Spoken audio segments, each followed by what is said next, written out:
যারা ওকে ডেকেছিল এই সভাতে তাদেরকে আগে তুলব, তারপরে আপনার কাছে যাব।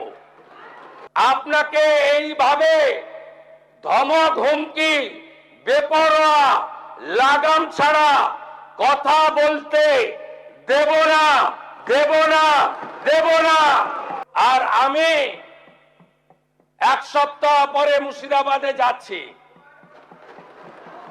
আমি প্রমাণ করে দেব ভারতবর্ষের সংবিধান আইন শেষ কথা বলে, কোন বাপের আবাদ শেষ কথা বলে না।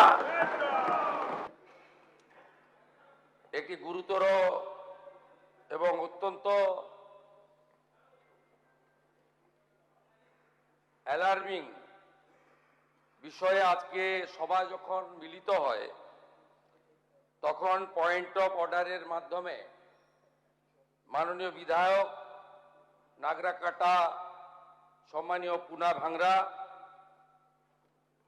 মাননীয় বিধায়ক কালিয়াগঞ্জ উৎপল মহারাজ এবং অন্যান্য একাধিক বিধায়ক এখানে তুলে ধরেছেন নওদা বিধানসভার বিধায়ক মাননীয় হুমায়ুন কবিরের দুটি জায়গায় অত্যন্ত আপত্তিজনক, সাম্প্রদায়িক এবং সমাজ এবং রাজ্যের পক্ষে ক্ষতিকারক বক্তব্যের উপরে আমার সঙ্গে পরিষদীয় মন্ত্রী ডক্টর শঙ্কর ঘোষ যোগাযোগ করেছিলেন। আমি তাকে আশ্বস্ত করেছিলাম যে মাননীয় অধ্যক্ষ মহোদয় অনুমতি দিলে আমি এই সংক্রান্ত একটি স্টেটমেন্ট হাউসে রাখব। প্রথমত, মাননীয় হুমায়ুন কবির যে বক্তব্য রেখেছেন এই বক্তব্য আপনাদের কাছে আমি পড়ে শোনাচ্ছি। 26/6/2026 afternoon Humayun Kabir MLA Nowda AC, তিনি একটি উনার পার্টির মিটিং কাশীপুরে রেজিনগরে করেছেন। সেখানে তিনি বলছেন এই যে অনামিকা ঘোষ সে ভোটে হেরে মনে করছে আমি এমএলএ, এখানে ভোটে হেরে বিজেপি মনে করছে আমি এমএলএ, এখানে এখন আস্ফালন করে বেড়াচ্ছে।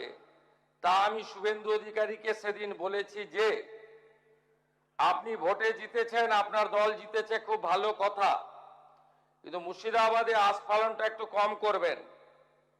আমি যেদিন ময়দানে মুসলমানদের নিয়ে নেমে যাব না সেদিন এমন সাটা ভাগা মার শুরু করবে যে আপনাদের পতাকা বহন করার লোক থাকবে না। কেস এরকম কেস আমাদের বহরমপুরে জেল খাটা আছে। 5000 লোককে আপনি বহরমপুর সেন্ট্রাল জেলের যা আয়তন তাতে 4700 বা 4800 বেশি লোক ধরে না।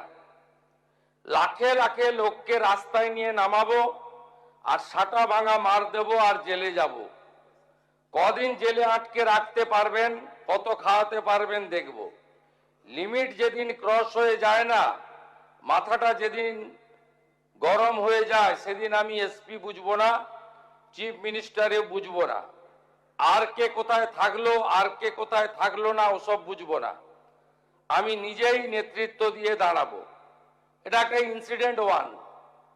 ইনসিডেন্ট 2, শক্তিপুরে দুয়ারা ঘাটে 8 তারিখে সেখানে উনি বলছেন ভোটের আগের দিন আমার নিজের ভাইপোকে অ্যারেস্ট করেছে এই ওসি। এই আমি তো ভাষা বলতে পারবো না। এই বাচ্চাকে আগে দেখব, তারপরে ভাষাটা আমি অমিট করছি। এই বাচ্চাকে এমন শিক্ষা দেব, এর বাবা 14 গোষ্ঠীর নাম ভুলিয়ে দেব। এ লালগোলাতে 500 মুসলমানের লাইফ শেষ করে দিয়ে এসেছে। সত্যভাবে বলবো, এই ওসিকে এখান থেকে সরানো শুধু না, একেবারে অকেজো পোস্টিং দিতে হবে। যদি না দেয় 10,000 লোক নিয়ে থানা ঘিরে একে কলার ধরে থানা থেকে বার করব, পারলে আমাকে রুখে নেবেন। এই দুটো ইনসিডেন্টের পরে আমার মনে হয়েছে যে এনাফ ইজ এনাফ।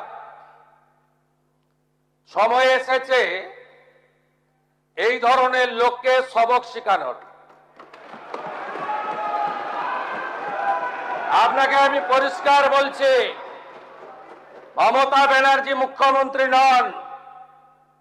আপনি দুর্বল মুখ্যমন্ত্রী পেয়ে যা খুশি করেছেন, যা খুশি বলেছেন। আমি আপনাকে বলে গেলাম, আমরা দুটো এফআইআর স্টার্ট করেছি। Rejinagar PS case number 219/226 dated 26/6/2026 under section 152, 192, 196, 197, 224, 299, 351 within bracket 2, 352, 353 of the ভারতীয় ন্যায় সংহিতা। ইনসিডেন্ট নাম্বার 2 তেও আমরা শক্তিপুর পিএসএ 176/226 আরেকটা কেস ইস্যু করেছি। সেই কেসেও আমরা ভারতীয় ন্যায় সংহিতার সমস্ত সেকশন লাগিয়েছি।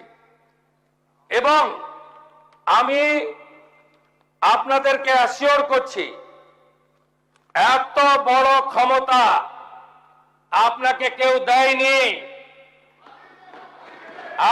আপনি মুখে যেগুলো বলেছেন,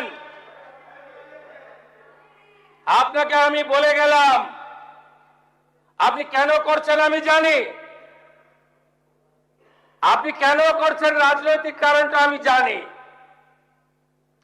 আপনার এজেন্ডা 2 ছিল।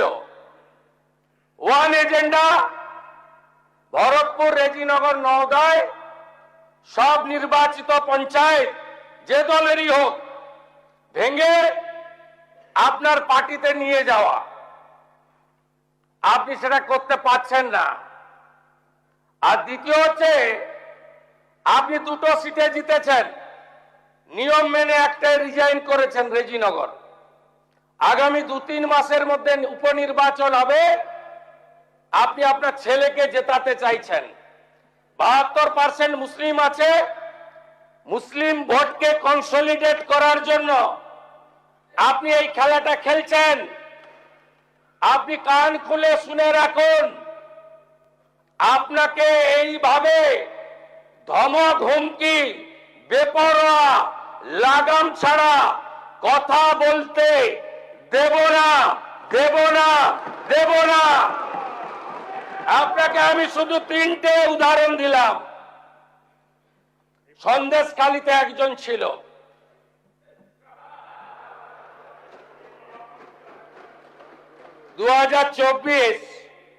পয়লা জানুয়ারি বলেছিল তৎকালীন বিরোধী দলনেতা এলে তার হাত কেটে পায়ে, পা কেটে হাতে লাগাবে আর চামড়া ছাড়িয়ে মেদিনীপুরে পাঠিয়ে দেবে। ওর অবস্থা কি হয়েছে সবাই দেখেছে। একই টোন ছিল। আরেকটা জীবনতলার গুন্ডা ক্যানিং ভাঙর, ওর অবস্থাও কি হয়েছে দেখতে পাচ্ছে সবাই। আরেকটা পুষ্পা ঝুঁকে গায়ে নেই, এমন ঝোঁকা ঝুঁকেছে খালি পায়ে,